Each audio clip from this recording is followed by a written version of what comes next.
Hello, friends. Thank you for joining me for another bonus episode in the series in which I'm sharing our family's experiences in the last year of our daughter Hannah's life, which spanned from February 2008 through February 2009.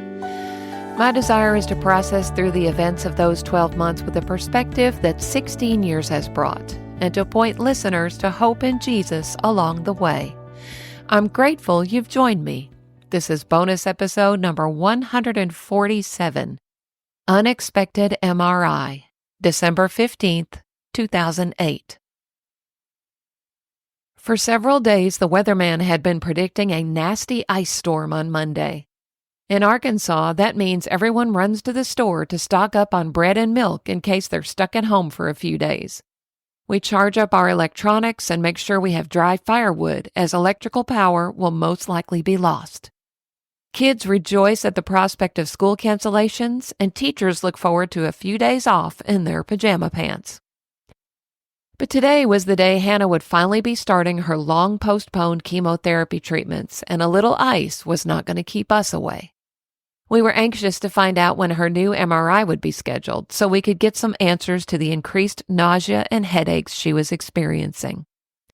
Our appointment at Children's Hospital was at 9:45 that morning, and we were hopeful for an uneventful chemo infusion so we could be back home in front of the fireplace before the bad weather really set in. But when we arrived, things took an unexpected turn. I sent out a quick email from the waiting room that morning. We are sitting in the waiting room at Arkansas Children's Hospital waiting for our appointment, and our specialty nurse just came out and told us there was an MRI cancellation today. So, Hannah will be getting an MRI at 1 o'clock today. I'm not sure what this does to our plan to start chemo, so we will keep you posted as the day unfolds. Please join us in praying for a good scan. God is good all the time. Jill and Brad. As glad as I was to be getting this MRI done, the suddenness knocked the breath out of me for a bit. We usually had some time to psych ourselves up for these things, and now we were about to have one in just a few hours. We were fully aware that this MRI could indicate a potential death sentence for Hannah, or an undetermined number of weeks, months, or maybe years of extended life. My email from 5 o'clock that evening details the results of the MRI. We were greatly relieved by the overall good report, even though we still didn't have an answer for the increased symptoms she was experiencing. We were also pleased that Hannah's chemo treatments would finally be starting that week, regardless of her platelet status. We were so ready to move forward on that. What we didn't know at the time, and I'm glad we didn't, was the significance of the, quote, very faint stuff, unquote, in the area of the original tumor. Here's my email from that evening.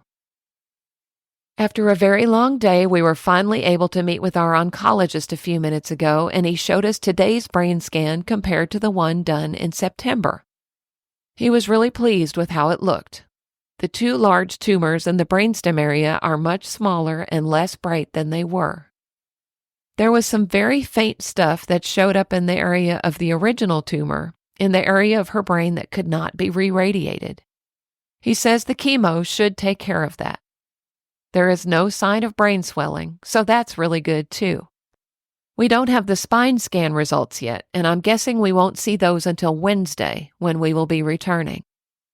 They're about to start giving her platelets now. They were at 30,000, and they're not going to do the Avastin chemo until Wednesday. He says that while we're doing the Avastin, she will probably need to have platelet transfusions 3 times a week to prevent any possible bleeding, which is a potential side effect of Avastin. So, all in all, good MRI results so far, and we will be starting chemo on Wednesday. Thank you so much for your prayers for us today. Please pray that the Avastin will cause these tumors to shrivel up and disappear. It looks as though we will be traveling home after dark tonight in the midst of a sleet and ice storm, so please pray for traveling safety after this long day as well. We are very thankful for a good report today and so relieved to have another MRI behind us. Thank you so much for walking this journey with us and holding us up in your prayers. God is good All the time, Jill and Brad.